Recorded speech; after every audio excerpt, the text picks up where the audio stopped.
So, if you remember back in March, Microsoft confirmed that Windows 11 would be getting something pretty interesting, an Xbox mode.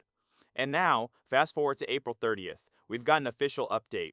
Microsoft has announced that Xbox mode is finally starting to roll out to select markets across desktops, laptops, and even tablets. Now, I'll be honest, I'm not in one of those regions yet, which is a bit frustrating, but here's what we know. This new Xbox mode is basically trying to turn your PC into something that feels a lot more like an Xbox console. Think full screen interface, controller first navigation, and a much cleaner, distraction free gaming experience. And on paper, it actually sounds pretty good. You get a controller optimized UI, quick access to your game library, and even an aggregated library that pulls in titles from Xbox Game Pass plus other PC storefronts. So, in theory, everything is in one place, which is something PC gaming has honestly needed for a long time.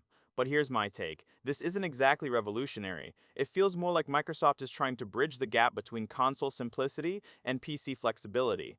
And that's a smart move, especially with handheld gaming PCs becoming more popular. At the same time, it does raise a question. Are they fixing a real problem, or just repackaging something like big picture modes we've already seen before? Now, to be fair, Microsoft says you can switch in and out of Xbox mode anytime, so you're not losing that traditional Windows desktop experience. That's important, because the openness of PC gaming is still its biggest advantage. And that's really the key point here. Xbox mode isn't replacing Windows, it's sitting on top of it.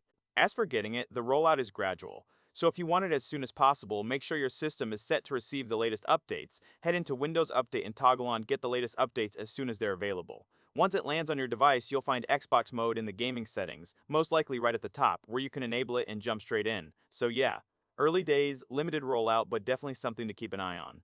Personally, if Microsoft gets this right, it could make Windows 11 a much better platform for controller first and couch gaming.